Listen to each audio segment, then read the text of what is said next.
Assalamualaikum warahmatullahi wabarakatuh. Selamat sore sahabat tani. Kita berjumpa kembali di rumah kebun pada hari Ahad 21 Juni 2026 untuk sharing dan monitor kondisi durian, terutama keadaan durian uji kita ya di daunnya sahabat tani. Nah, ini daun kita dalam keadaan kosong, terbakar sahabat tani, padahal dia sedang menggantung bunga sahabat tani ya. Sedang menggantung bunga. Nah, kita sedikit berbagi sahabat tani tentang penyebab daripada gosongnya daun ini sahabat tani. Paling tidak secara garis besar ada dua penyebab gosongnya daun sahabat tani ya. Penyebab pertama adalah karena turunnya pH tanah dan infeksi jamur sahabat tani ya. Jadi jangan disepelekan sahabat tani turunnya pH tanah ini, karena merembet kemana-mana sahabat tani ya. Padahal usia tanam durian uji kita ini sudah memasuki 4 tahun pada bulan Juni ini sahabat tani. Makanya dia baru belajar berbunga ini sahabat tani. Jadi jangan kita remehkan turunnya tingkat pH ini sahabat tani. Karena apa? Turunnya tingkat pH akan langsung menyebabkan imun daripada daya tahan daripada tanaman kita, pohon kita akan menjadi lemah sahabat tani. Karena apa? Karena suplai nutrisi tidak jalan sahabat tani ya ke tubuh tanaman kita. Suplai nutrisi tidak jalan, maka akan kekurangan unsur hara sahabat tani, terutama unsur hara kalium. Dalam hal ini unsur kalium ini sebagai transporter di dalam hasil fotosintesis daun sahabat tani. Di samping juga kalium ini, apabila kekurangan kalium maka tidak ada yang menjadi transporter air ya, yang membagikan air ke seluruh jaringan tanaman, terutama ke sel-sel daunnya sahabat tani. Kalau sudah air ini kurang ya, suplai terhadap daun sahabat tani, maka sel-sel atau jaringan daunnya akan menjadi mati sahabat tani ya. Nah, seperti ini. Dia menguning dulu ya. Menguning di bagian pinggirnya ini. Lalu dia akan kering ya.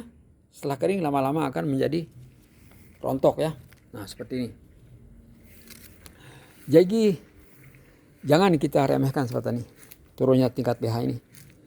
Karena tidak saja OD yang menyebabkan gosongnya daun kita sahabat tani. Tanpa kita sadari bahwa pH ini juga bisa menyebabkan daun gosong. Penjelasannya seperti tadi sahabat tani. Ketika pH tanah kita turun, maka penyerapan nutrisi, terutama nutrisi kalium, tidak akan bisa diserap oleh akar, sehingga tidak ada yang mengangkut atau sebagai transporter air di dalam jaringan-jaringan daun kita, sehingga daun kita menjadi terhidrasi, kurang air, dan sel-sel daun itu akan mati, menguning, langsung kering sahabat tani, dan lama-lama menjadi rontok. Itulah bahayanya sahabat tani kalau kita mempunyai pH tanah yang drop sahabat tani ya. Karena itu perlunya kita setiap 15 hari sekali memeriksa kondisi daripada pH tanah kita sahabat tani. Karena ini sangat berbahaya sahabat tani. Karena apa, lihat nih, lama-lama habis kita punya daun, maka kita punya dahan ini akan berbahaya, bisa kering sahabat tani kalau habis daunnya, karena tidak ada yang menyuplai nutrisi. Nah, itulah sebabnya kekurangan atau gosong daun lebih berbahaya karena pH tanah drop daripada gosong daun karena yang lain sahabat tani. Karena turunnya tingkat pH ini juga di samping menyebabkan kekurangan unsur hara, dia juga dapat memperlemah imun sobat tani. Dan ketika imun pohon kita menjadi lemah, maka disinilah akan menyerang ya jamur-jamur patogen di daerah perakaran kita, sehingga dua lah sebabnya terus kita punya daun ini menjadi lebih parah. Pertama karena kurangnya pasukan air pada sel-sel daun, juga karena serangan daripada jamur ini karena lemahnya imun diakibatkan oleh turunnya pH tanah kita. Nah, itulah berbahayanya sobat tani. Jadi jangan dianggap sepele ya turunnya pH ini.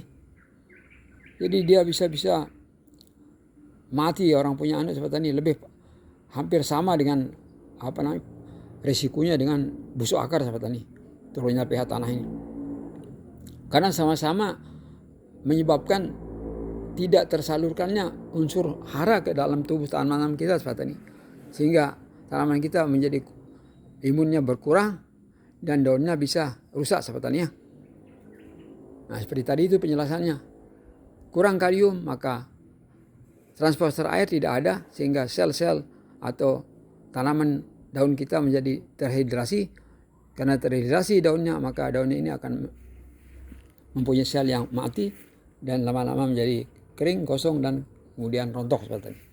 Nah, itulah perlu kita perhatikan sobat tani, bahwa kekurangan kalium bisa disebabkan oleh turunnya tingkat pH tanah kita.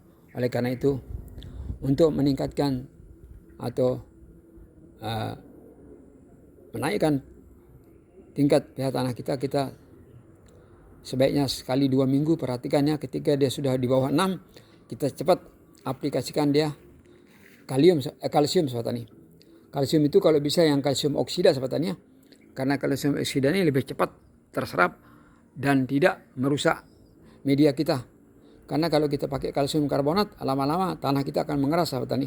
Seperti semen itu nanti. Kalau kita pakai dolomit itu memang murah harganya, tapi lama-kelamaan setahun 2 tahun maka tanah kita akan menjadi mengeras. Karena dia kalsium karbonat sahabat tani. Jadi lebih baik kita mengatasi turunnya pH tanah kita ini dengan kalsium oksida ya. Jadi ada dijual dalam bentuk tepung itu ya. Walaupun harganya sedikit lebih mahal, tapi akan memberikan perbaikan terhadap media kita seperti ini dalam jangka panjang.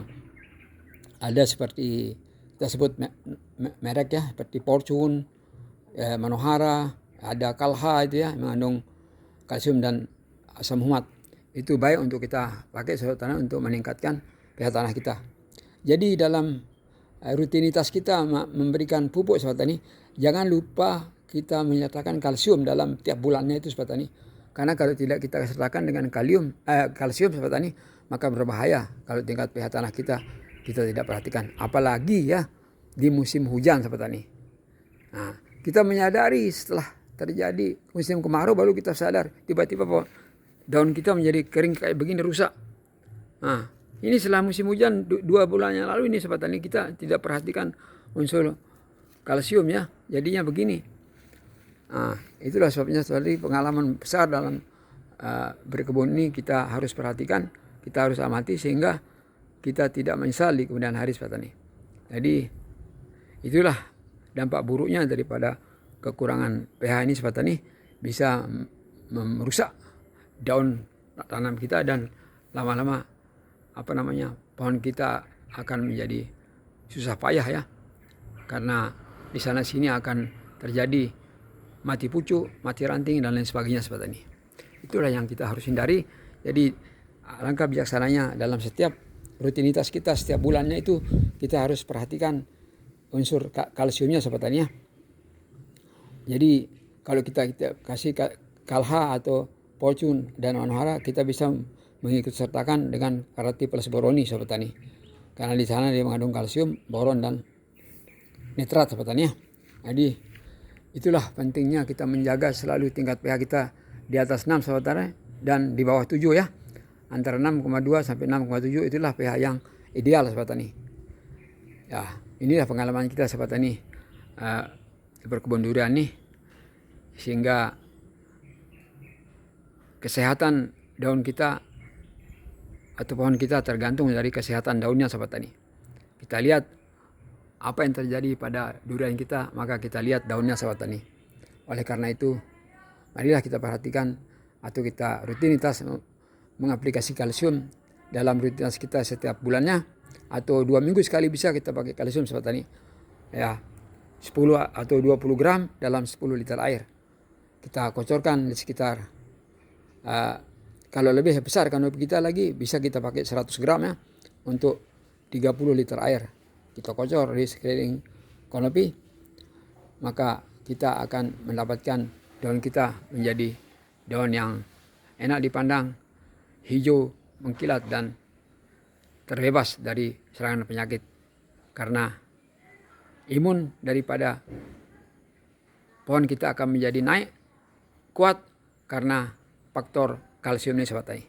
Perhatikan kalsium manfaatnya diantaranya menguatkan sel-sel tanaman kita. Dia juga bisa menjadi benteng dari pertahanan terhadap jamur dan hama lainnya, sehingga pohon kita selalu akan sehat, kuat, dan mempunyai produktivitas yang tinggi di masa depannya. Demikian dulu, sahabat tani, informasi sharing sore ini yang dapat kami sampaikan. Semoga bermanfaat. Billahi taufik, barakallahu fikum. Assalamualaikum warahmatullahi wabarakatuh.